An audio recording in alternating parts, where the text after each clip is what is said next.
Ronnie, what do you think the greatest achievement that the ALF had against abusers? Well, I mean, I can really only speak about the UK, which is Yes. my experience. But it may well be the case that this kind of applies worldwide in a sense.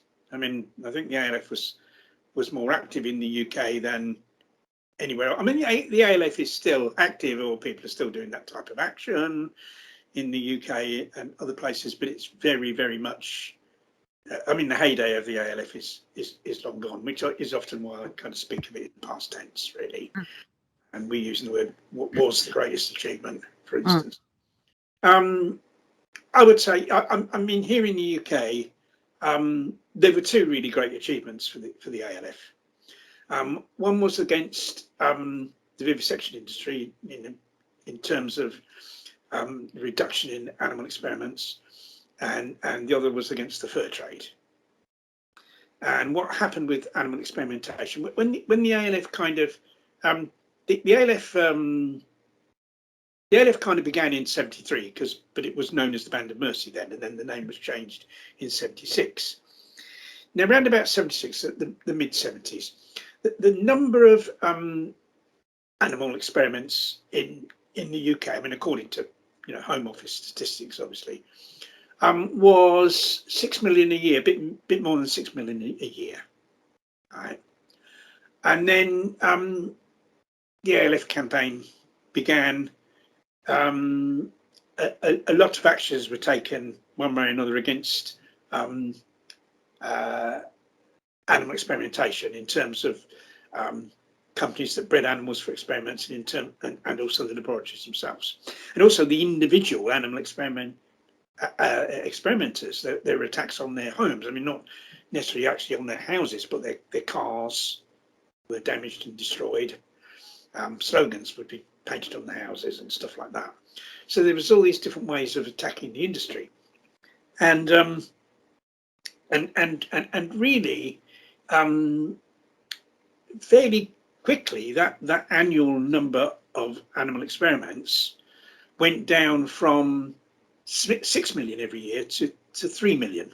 So there was a reduction of 3 million experiments year upon year. And so by, I think, 10 years later, that the number of experiments was half of what it had been. In 86, there was some sort of legislation brought in relation to animal experiments, which may have reduced the numbers slightly, but I don't think very much. And that figure has never gone. Well, it has gone up. I mean, it went up eventually to 4 million, but it's never ever gone back up to 6 million again in all the time, in all those years since the mid 70s. And to me, there wasn't any other explanation for that reduction other than the ALF activity, because there was nothing else really going on that would explain why the number went down, why the number of experiments became reduced. And I think it was because of the pressure that was exerted on the animal experimentation industry by ALF actions. And also, I think, kind of helped by the media, who made us out to be these like far more these dangerous terrorists that would kind of go around and blow vivisectors up and stuff like that, and created fear amongst the companies that that promoted it. And so they kind of were kind of much more willing to switch to non-animal methods of doing their tests. So I think that was a major success, and that's millions of animals. I mean, that's 3 million animals year in year out. That's I mean that amounts to tens of millions, really, to be honest. It does. And that was it just in the UK. In other countries in the world, I'm not sure. There may be similar going on. And the other big area of success for the ALF was the fur trade. Now, what happened is that people today probably who haven't been around as long as me will be probably surprised to know that if you go back to the 1970s, 1980s. They were fur was sold everywhere, and I'm not talking about the little fur trimmings, like your gloves made of fur. You sometimes get these days of fur trimmings on a collar or a hat. These full fur coats, full fur jackets, everywhere. Really, almost every town had a fur shop. Yeah. In the centre of big cities, there would normally be several. In London, there were loads. Yeah. And even the suburbs of big cities. I mean, I lived in a suburb of London. I lived in North London. And round the corner from me, in a little side street, there was a fur shop. I mean, it mysteriously got the windows broken quite frequently. I don't know how to do that. And the guy had the car windscreen, his car broken. How that happened, I really don't know. I happened to be passing and saw the damage. Everywhere. It was like endemic, and the other big sellers of fur coats were department stores. Loads of department stores had them all over the country. In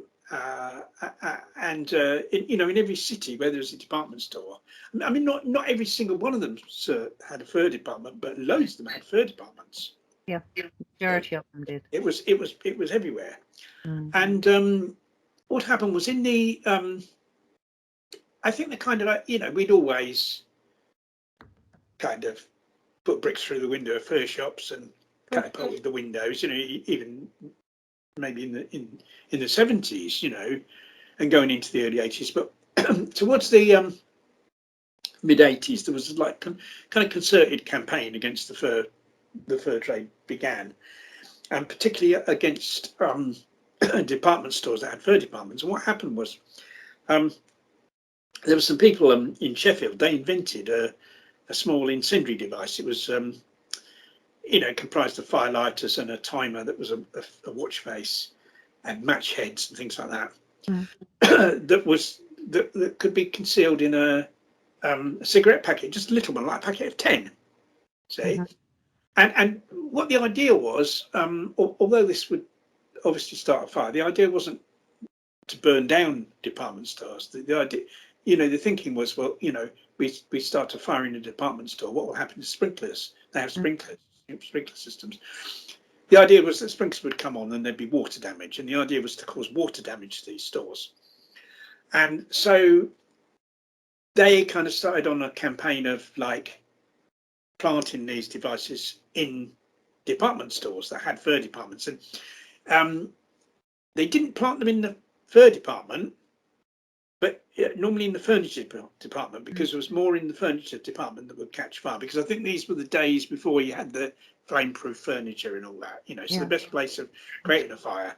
And they could be hidden under a cushion in a chair or down the side of a chair or something like that, and timed to go off in the early hours of the morning when there was no one in the store. And then the idea was it would start a fire, sprinklers would come on, and there'd be loads of water damage. And in fact, the first attack was on a store in Sheffield called Rackham's, where one of these devices went off in the furniture department. Sprinklers came on and caused hundreds of thousands of pounds worth of damage to the store. And kind of in a sense, that was a successful action in one way. And Rackham's got rid of their fur department eventually, quite soon, I think. But they made the mistake of doing their first action in the town where they lived. They're kind of like shitting on your own doorstep, they call it, don't they? Yeah. So the police in that town mobilised and got the drug squad onto it, because the drug squad were the experts in surveillance, and eventually caught these band of activists that were involved in that. And that eventually led to my arrest and me being put on trial and getting 10 years for conspiracy. But what happened was they obviously the original people were arrested and put in prison. But what had happened, the plans the plans for these devices, the blueprint of how to make them, got sent everywhere, got spread throughout the animal rights movement. Brilliant. I don't know who did it. Well, it wasn't me, but somebody did it. They kind of everyone had these things anonymously turn up. This is how you do it, Yeah. And they were, sort of reasonably easy to make. And so people were making them everywhere and going and putting them in there. And easy to carry around. Easy to carry around in your pocket, just go in this. And now it'd be very difficult because everywhere's got CCTV and you'd be on CCTV, like putting a device somewhere, but then they didn't have it.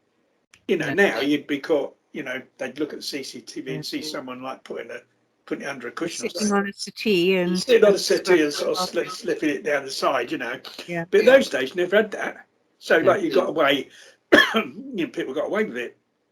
And these, everywhere, it was happening everywhere. And but what happened was that some of these stores, the sprinkler system wasn't maintained properly and it didn't work. So a couple of stores Dingles down in Plymouth got burnt down. Yeah. And there was one in Romford, I think, got burnt down. There's one in Luton, I don't know, because, and like they didn't have the, because somebody said you probably saved people's lives because if that had gone off in the middle of the day, they never had it showed that they didn't maintain their sprinkler system. So there was that.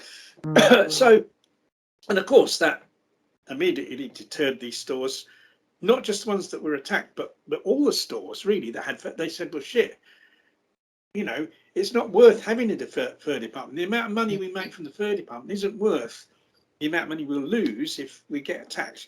It isn't worth the aggro. No.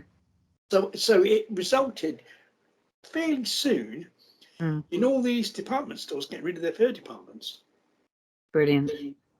And the only one now, the only store in the UK now that has a fur department is Harrods in London. They've always had one.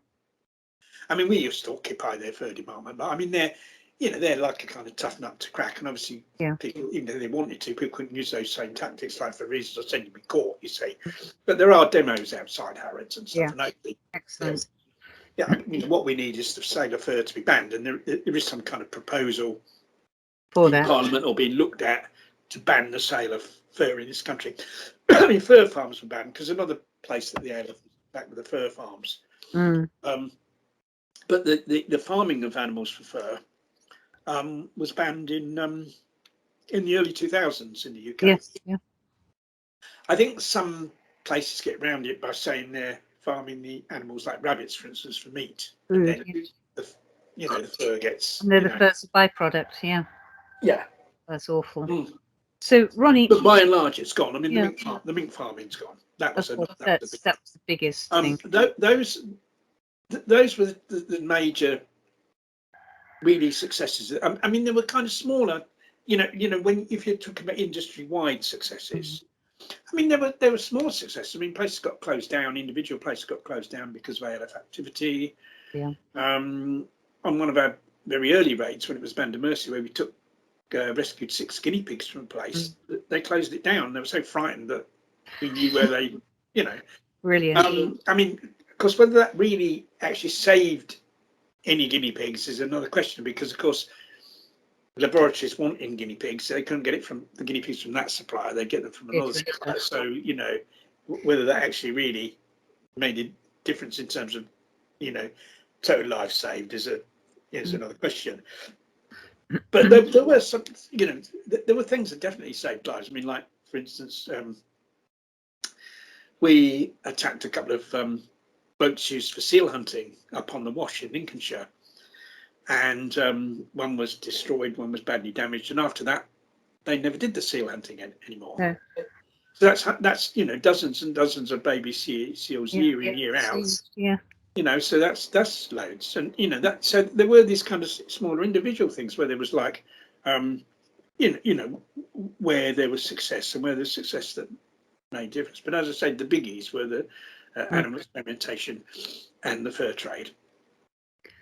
Brilliant. So in hindsight, Ronnie, would you do the same thing now that you did then, or would you focus more on the person rather than the property? Would you have carried out, or would you carry out, given your experience and knowledge now, more raids or fewer raids? Yeah, it's a difficult one. I mean, you see, the thing is that it's kind of people that are behind all these things, isn't it? You know, these places don't operate on their own. These companies don't operate on their own. Yeah. It's you know, it's people, you know, and really people as individuals, you know, getting together, you know, as individuals, and who are on the boards of these companies and who are managing these places. You know, these are individual people. So I think there's an argument that if the pressure was on the person rather than on the property, would more have been achieved? Would more, you know, would we have achieved more? Because those are the people that decision. See, what happened was that the kind of the reason why, say for instance, a department store decided no longer to have a third department was because they came to a decision. A group of people sat round and came to a decision, and all as individuals came to a decision. And you know, the decision of the majority of those individuals was we won't have a third department. No. You see, so it comes down to people as individuals kind of deciding on something, really. And so it's a question of how do you put the pressure on those individuals to decide that, you know, what you want them to decide. Of course, in those cases, the pressure was put on them. It was a financial thing. You know, we're going to lose money, and that's what we do. But there are other ways of putting pressure on individuals. You know, like in a more personal way. See, because like if you look, why does somebody, you know, why is it that a company has a fur department, say? Why would they have a fur department? Well, you know, why would somebody want to, you know, do animal experiments somewhere? What does it really come down to? And it comes down to because they think that somehow, as a result of that, you know, they'll have a better life. You know, because that, you know, they'll make money from that. You know, out of that oppression of other animals, they'll make money, and that money will enable them to enjoy themselves. They'll be able to spend that money on things that they like, right? So it's done. Ultimately, it's done for personal pleasure, isn't it? It does all come down to personal pleasure and enjoyment, right? But you throw something into that. You throw something into that negates that. Like you say, right? Oh, yeah, right. Like you might get the personal pleasure and the money from that, but like if every day you're in fear, is it worth it? Exactly. You know, or if every day your life's going to be disrupted, it doesn't necessarily have to be that anything illegal would be done against you, or you know, criminal or anything, or violence. And the ALF wasn't against doing illegal stuff, obviously, but we did try to avoid like injuring people. Violence people, yeah. Right. And there was a, you know, there was a very sound tactical reason. And had the ALF not done that, it would never have grown like it did. No. So whether people are pacifists or not pacifists, you know, from a tactical point of view, it was, I think, a wise strategy, a wise tactic to enable, you know, it was at a level where it was enabled to spread. Had it been like really violent, very few people would have got involved.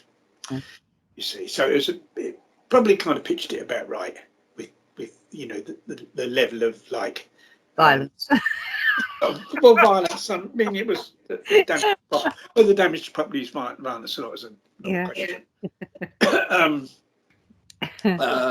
You know, I'd say it isn't really. No. I mean, property doesn't feel anything, does it? No. I mean, if you destroyed someone's heart lung machine, you could describe that as well.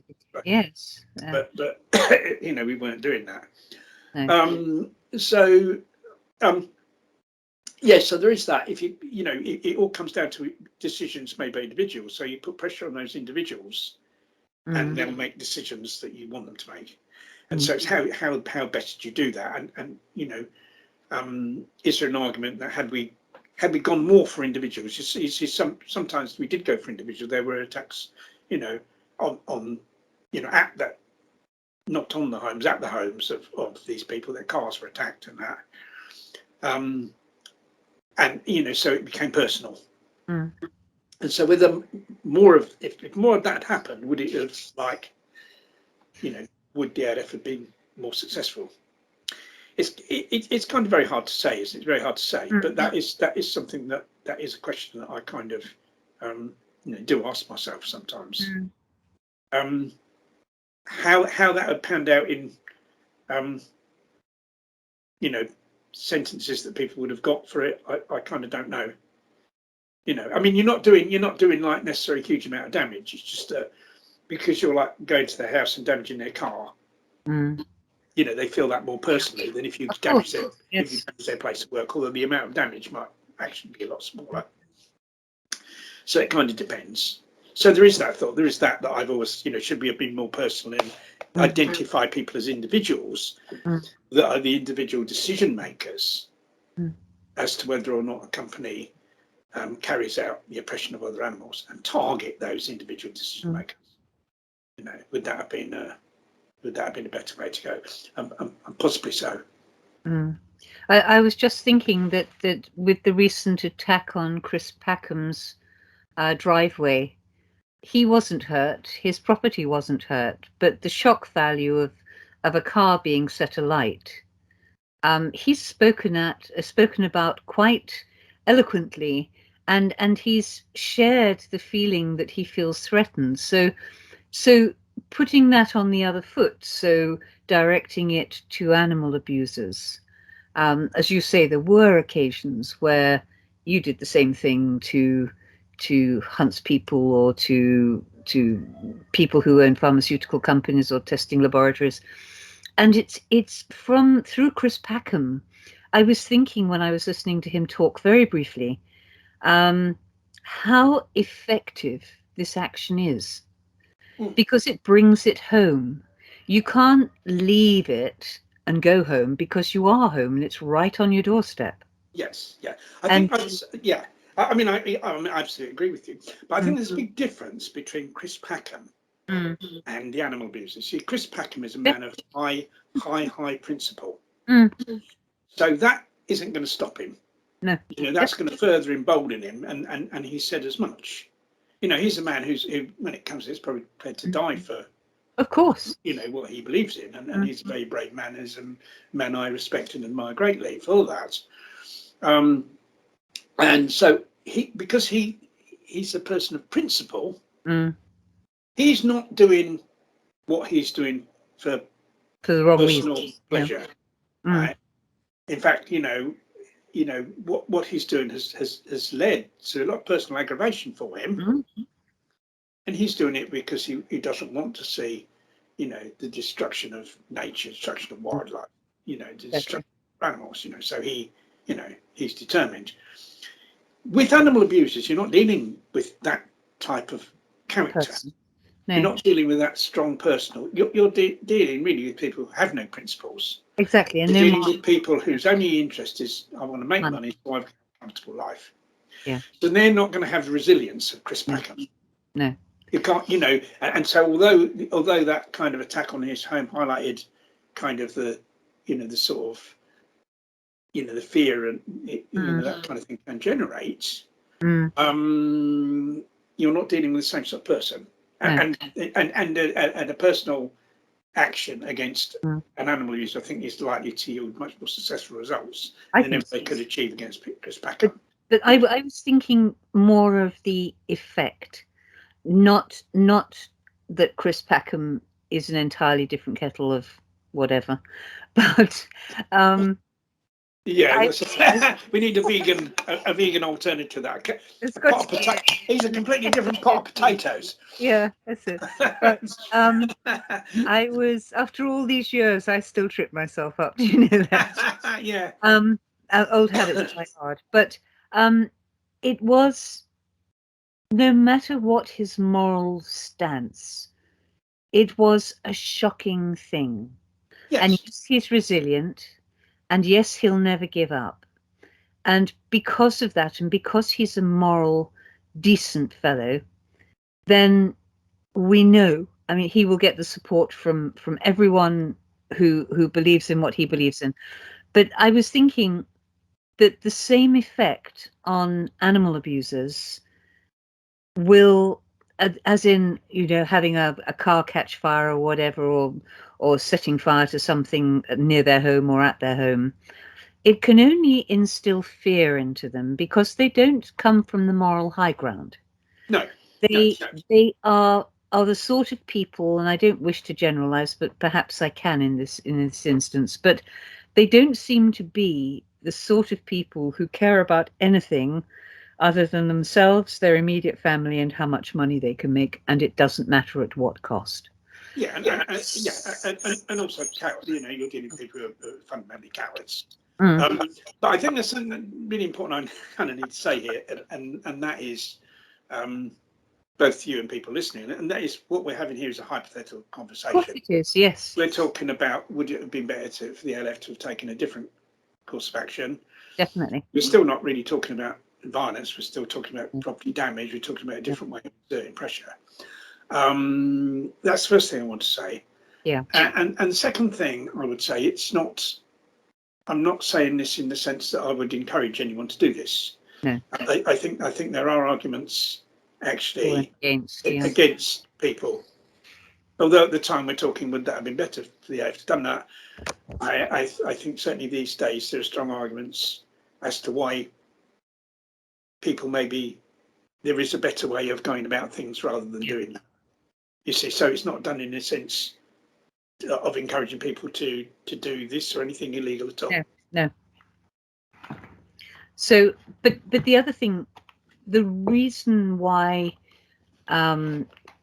actions aren't what they were 50 years ago, 40 years ago, is that animal rights activists, vegans, call them what you will, were few on the ground.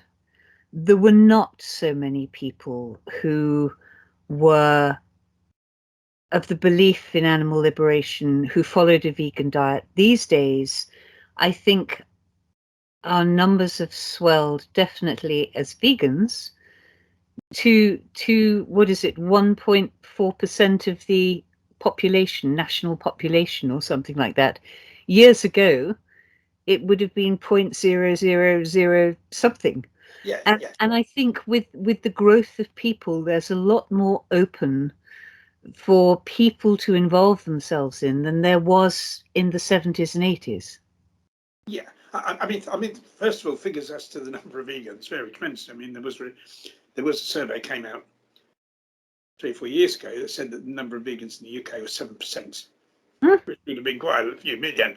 Yeah. The survey done by, I think it was done by Compare the Market, the insurance people, yeah.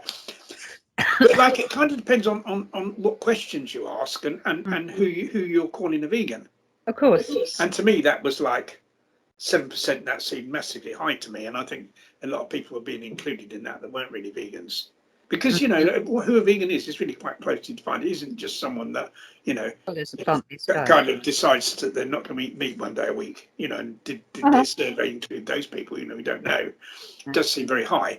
So it's very hard to kind of come to an estimate of how many vegans there actually are. First of all, who is a vegan? Secondly, what questions are you asking them to to get the response? Yeah. And so we certainly know that there are massively more vegans now than there ever were before in the UK, and I think probably in every country in the world that's the case. The worrying thing that at the same time as that, the consumption of animal products worldwide is going up, despite the increase in veganism, and this is because the population's expanding, and because people in countries where previously had a largely plant-based diet are eating more animal products now because they see that as a sign of some sort of prestige if you can eat animal products.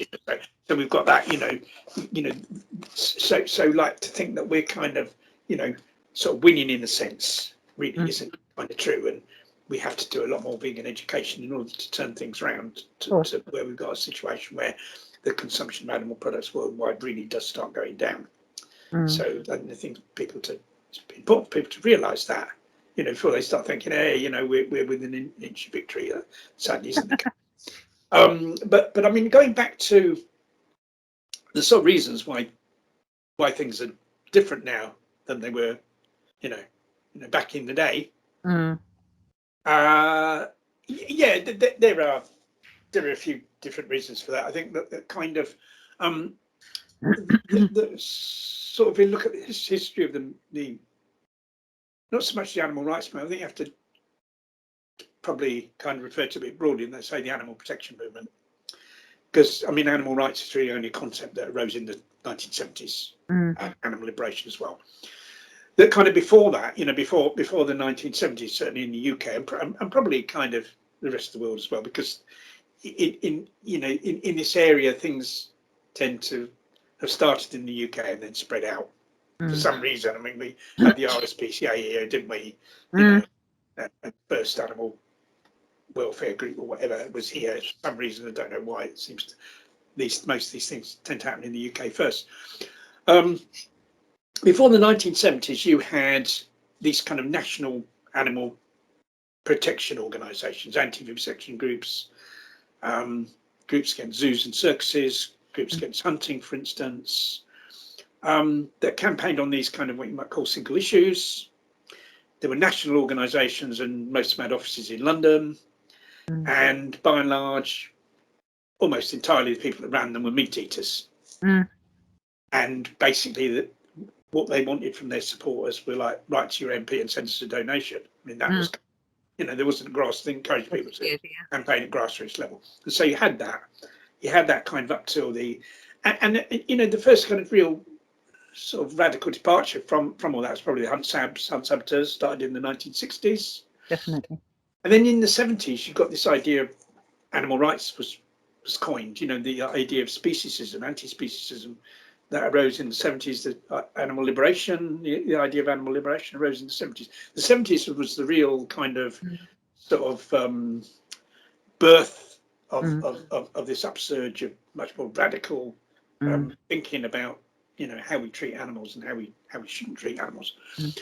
And kind of, that's when the ALF was born.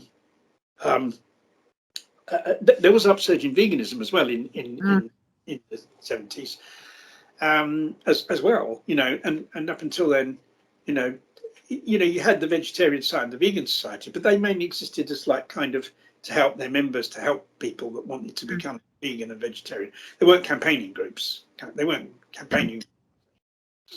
And so you had these people, kind of mostly young people that wanted to be active, wanted to be active at grassroots level, weren't associated with, these big national organisations, and more and more of those people became vegan because people would come into the movement wanting to be activists, wanting to campaign against hunting, be hunt sabs maybe, campaign against animal experiments, campaign against fur trade.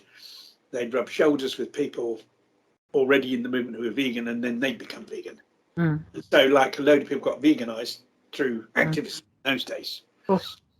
Living as a vegan in those days was actually more difficult than being an activist. It was easier to go and hold a placard and banner for a few hours than to live as a vegan when, at one time in the early 70s, a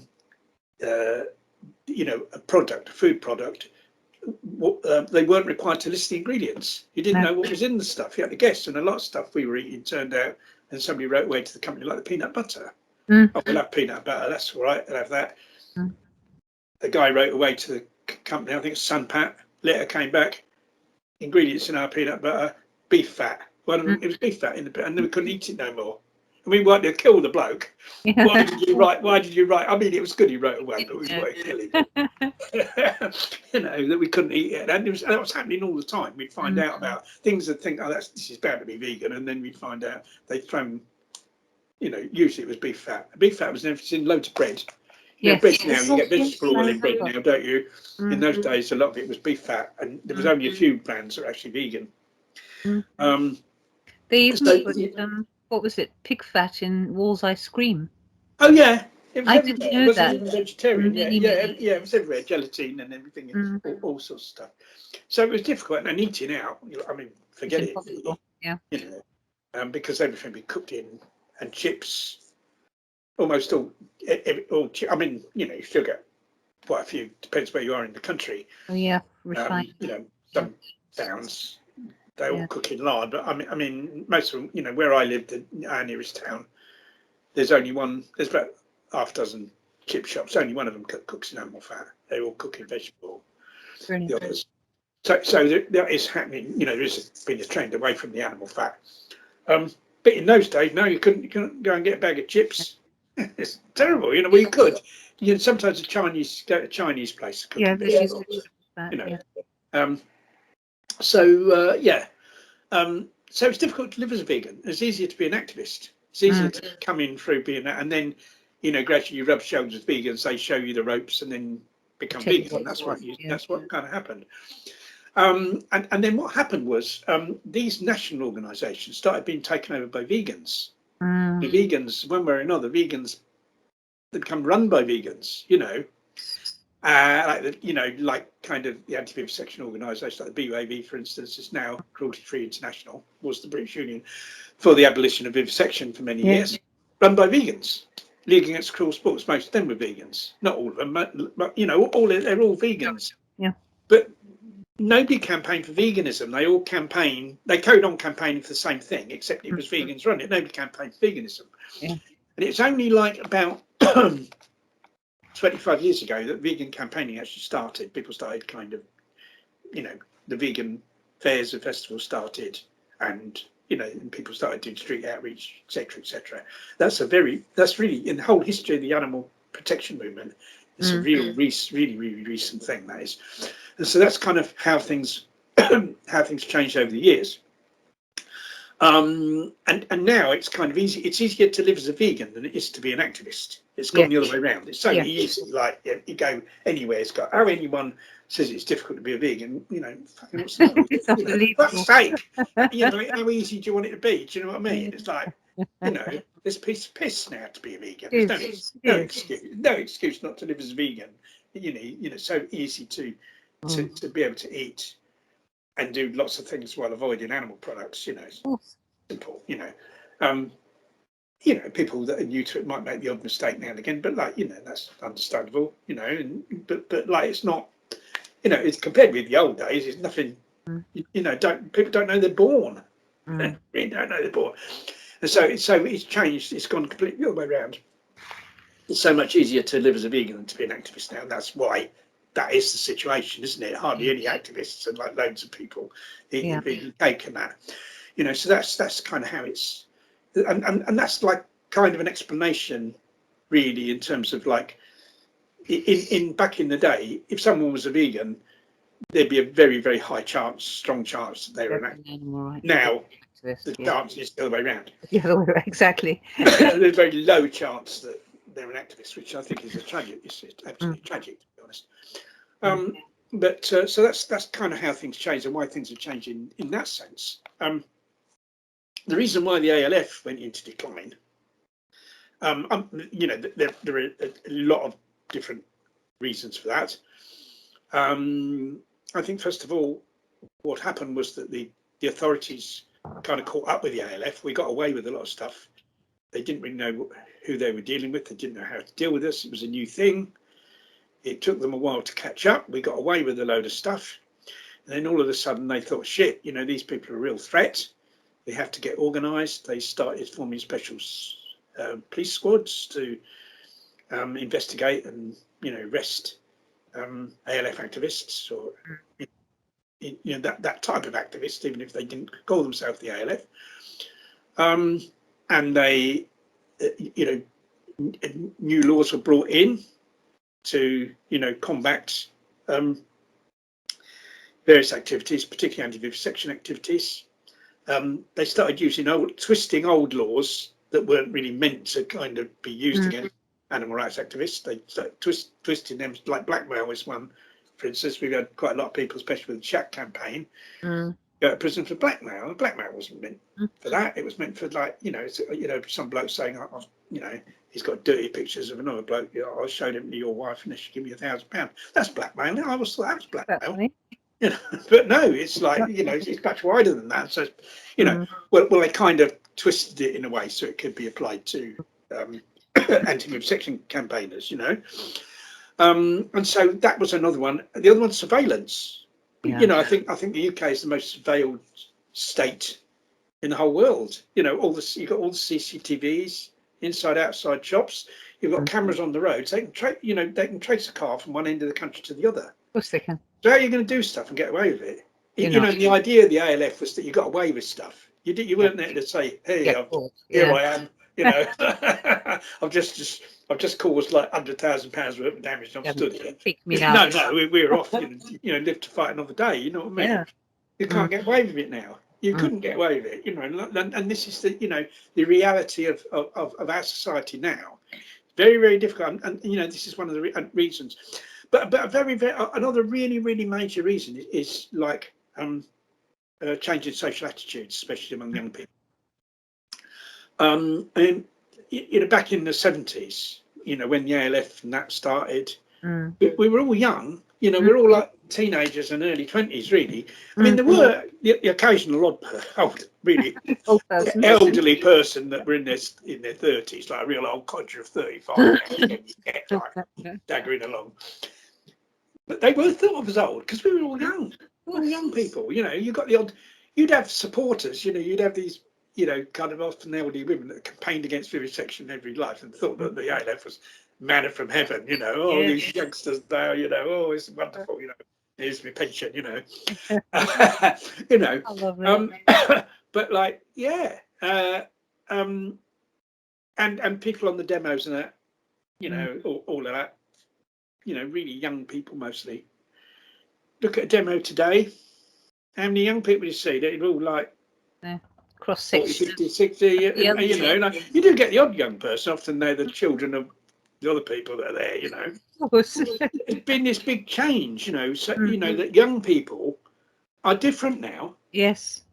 And it's kind of, I think it's sort of a change in social attitudes. See, it's like where I think. Young people have become like more inward looking at like their own personal, how they gain personally for themselves. And I think a lot of this goes back to like Margaret Thatcher government, which very much promoted individualism, which very much promoted, the importance of the individual and the importance of individual freedom over and above community, of course, spirit, and basically, neoliberalism, which is where capitalism becomes an ideology that all that matters is the market, and that the market controls everything, and that it's like all about like personal gain and making what you can for yourself, and I think that's affected young people. Young people have grown up in that atmosphere that's been carried on by government after government. I mean, even the Labour government under Tony Blair carried on the same ethos of that. Yeah. And so you've got a change in the whole, kind of atmosphere in which younger people have kind of been brought up is different. And so I think that's one of the reasons that explains why so few youngsters are actually involved in stuff. I mean, there's some very, very good young people involved. There are. There's none involved, but compared with like back in the day, if you look at any of these things, even environmental movement, Extinction Rebellion, they're all older people lying in the road, aren't they? It's the odd young person. They tend to be, and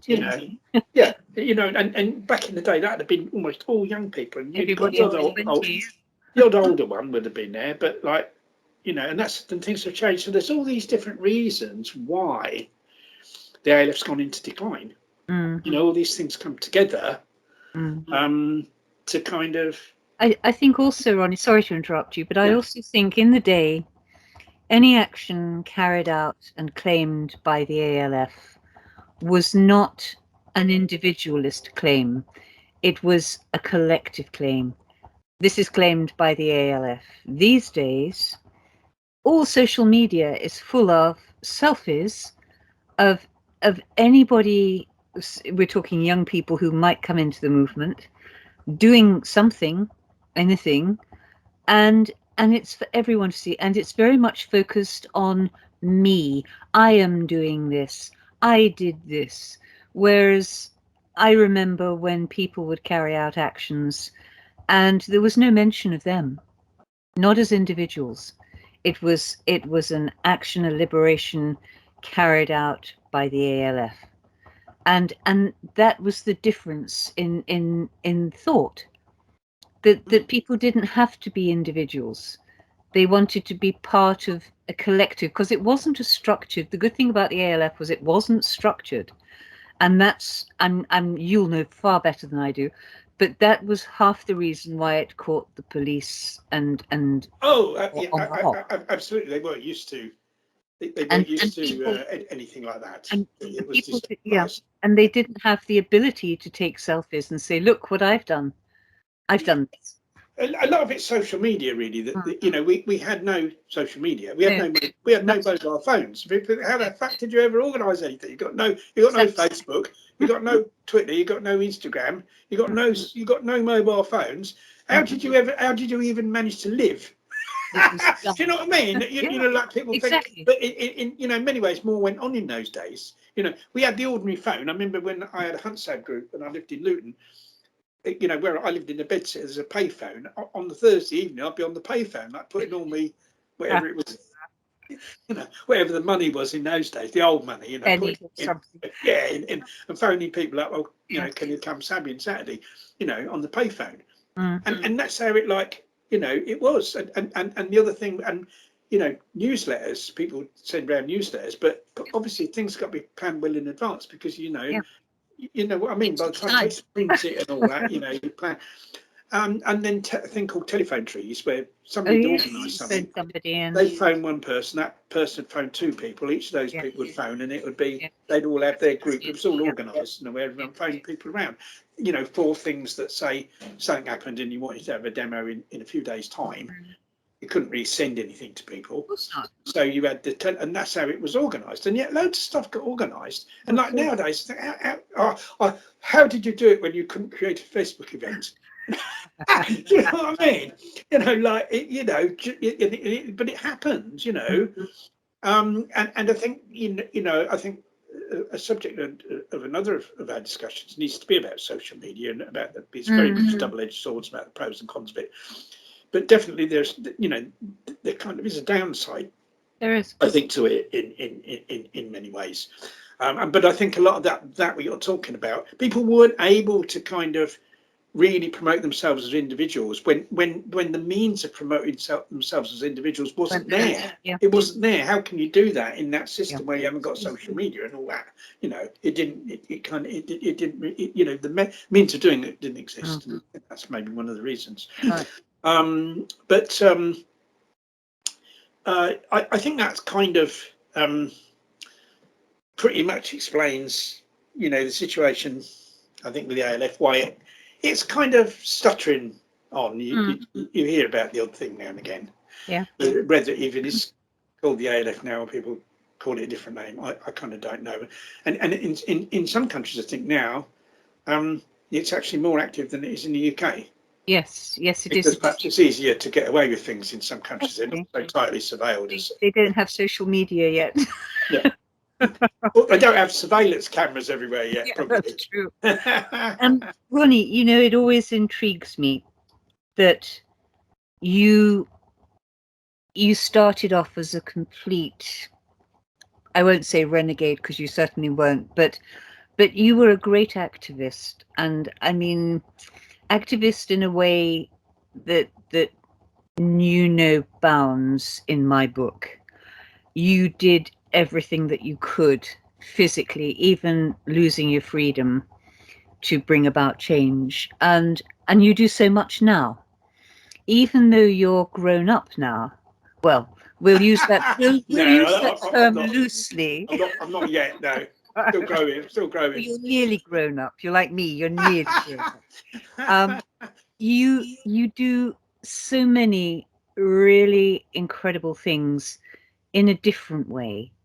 But is there never a time when you think back and put your body aside because it's mature now, but do you never hanker after the early days? Do you never think, I wish I could go back and do it again, and I would do it differently, or I'd do it the same? Well, first of all, it's a very good saying, isn't it, that youth is wasted on the young. I believe that, because I think that you're kind of your ideas kind of mature and you learn through experience. but your physical body is not so able anymore to do things that you kind of think, well, I really should have done that, you know, and it's too late because you're like, you can't do it anyway. you become decrepit. Yeah, you know. Well, I think this is in some ways like the $1,000 question, $1 million question, Yeah. pound sterling question, really. You see, I mean, the ALF achieved a great deal, and millions, tens of millions of animals were spared from suffering and slaughter because of ALF activities, and there's absolutely no doubt about that, right? But could there have been a better way? I mean, I already talked about, like, you know, the thing about would we have achieved more had we taken a more personal approach to the people involved in the oppression of other animals. I've talked about that, but then I think it also needs to be discussed at a deeper level, and that is, you know, was that whole method of action, you know, that direct action, the kind of the focus of the ALF and all that, although it was like a really good thing in that it spared the lives of like loads, massive, millions of animals. Was it the best thing? Could we have done something better than that? A different form of activity that would have achieved even more? And that's an even bigger question. That's not could the ALF have done better, but could there have been something better than the ALF? And I think the answer to that is possibly yes. You see, and the reason I say that is because there kind of was, you know, a lot of good about the ALF, you know, in terms of the animals that were spared. But the kind of real downside of the ALF in terms of like achieving what I would refer to as total animal liberation, you know, like widespread freeing of animals from oppression by humans throughout the world, you know, absolutely widespread, is kind of what we want. You know, not millions, not tens of millions, not even hundreds of millions, but billions, you know, billions. The problem with the ALF was that we had no dialogue with ordinary people. No. The ALF was focused on attacking the industries of animal oppression, putting them out of business, harming them, damaging them, and all that. And that's great. You know, there's kind of nothing wrong with that. And it achieved a great deal. But you see, how are we going to achieve animal liberation unless we educate a large number of people to believe in it? It's kind of not, well, the vast majority of people in the world remain speciesists, while they remain human supremacists, where they think it's okay to oppress other animals, exploit other animals. Well, the vast majority believe that. How the hell are we ever going to achieve widespread animal liberation? But not, it's not going to happen, is it, you see? And the ALF wasn't geared to do that. Yeah. It was quite limited in its kind of, in its scope, right? And that limited scope achieved a lot, but it was still nevertheless limited scope. Right? And you see, I believe now that the only way that you're going to achieve widespread animal liberation is fundamentally through vegan education. So you have to, and vegan education, I mean, not just stop eating animal products. I mean, maybe start with that, but the whole idea of educating people to be opposed to speciesism. You don't have to educate everyone, but you have to educate a large enough number of people so that we're in the ascendancy and we call the shots in terms of politically. Yes. You know, a certain number of people vote in a certain way and then you're in charge. It doesn't have to be in the majority. It just has to be a significant number. You see, and so, you know, people either believe in animal liberation or even if they don't, they got no choice. They still can't oppress animals because otherwise you're down on a ton of bricks, you know. And that's how we need to kind of, what we need to aim for. So that is, you know, we have to have widespread vegan education to achieve that. That's the only way that is achieved. Right? And you know, as I said earlier, that's only been happening. That vegan education only been going about 25 years. And already, you know, that it has kind of resulted in this huge increase in veganism. That's why that's, and then it becomes like sort of, it starts accelerating, because it's kind of like tipping points that kind of, once a certain number of people are vegan, then that can grow kind of exponentially, because then it sort of becomes easier and easier to live as a vegan, and it becomes more widespread, and then people become, it becomes more normalized to be vegan, and most people want to be normal. Not that I ever wanted to be normal. No, I didn't. Heaven forbid that I be normal. I just said the name of someone I don't believe in. Isn't that strange? Yes. Quite often do. You know, just aside, you know, the most religious place in the world. You know, people say, "What's the most religious?" You know, where are the most religious places in the world, right? And people go, "Oh, it's churches, it's mosques, it's synagogues." Well, it's not actually; it's toilets, isn't it? Where is the name of God most mentioned? Toilet. Where's the name of Jesus most mentioned, or Allah, or any of them? Where's that most mentioned? Yeah, it's true. In the toilet, either doing one thing or another, isn't it? Yeah, exactly. After a bad night out. Yeah. After a bad curry. Yeah, it's very true. Very true. Anyway, that's just a bit of light entertainment for the viewers. So anyway, yeah. So go back to so right, okay, and it's accelerating now. You know, we're kind of, but had that educational process begun earlier, we're where we are now, really, to a very large extent, as a result of something that kind of started about 25 years ago. Had that started 50 years ago, where would we be now? All right. It kind of, you know, if you go back to sort of, say 95, you know, let's say, you know, it's the late 90s when the vegan fair started, people started doing the vegan education. I think it's fair to say it was kind of, veganism was a bit bigger then than in the 70s.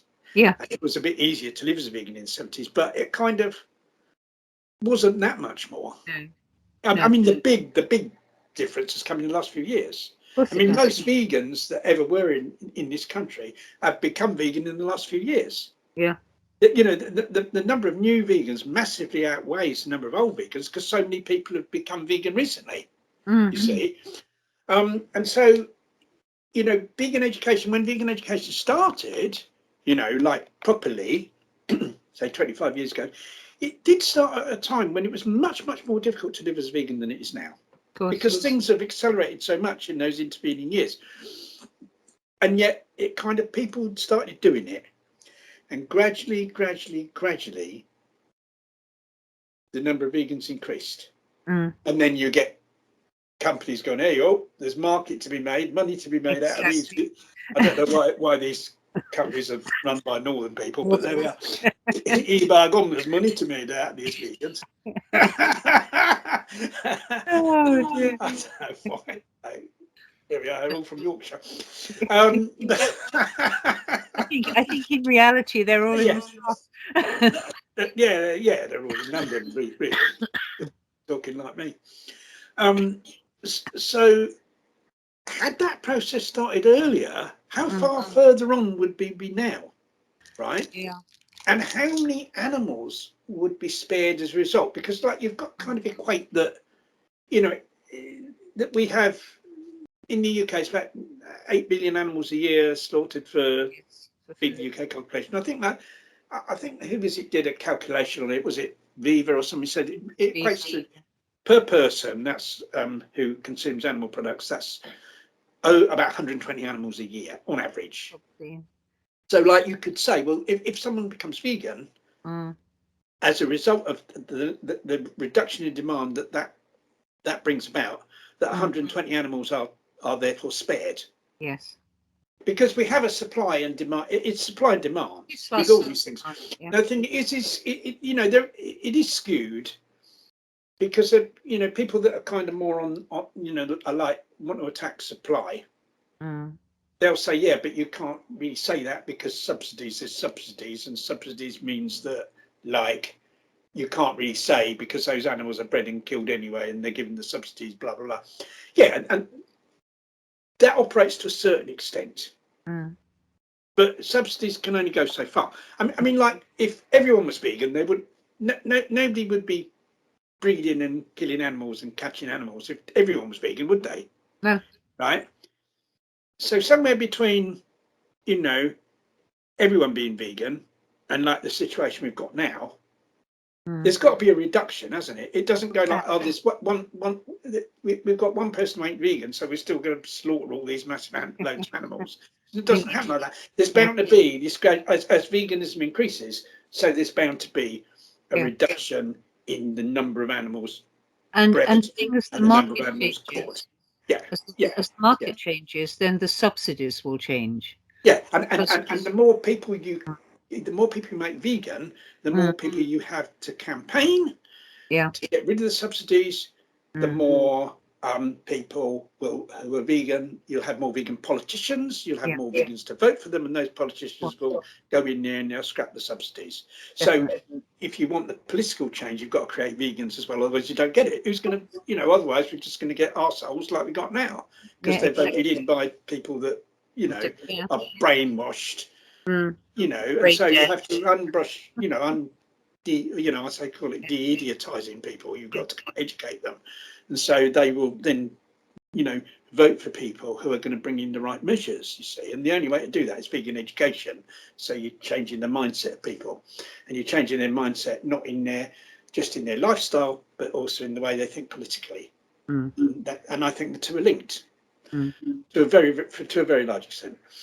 So instead of that energy at the beginning being put into protest, being put into direct action, if that energy had way back in the 70s been put to vegan education, would the actual number of animals spared be greater now than it was with the ALF?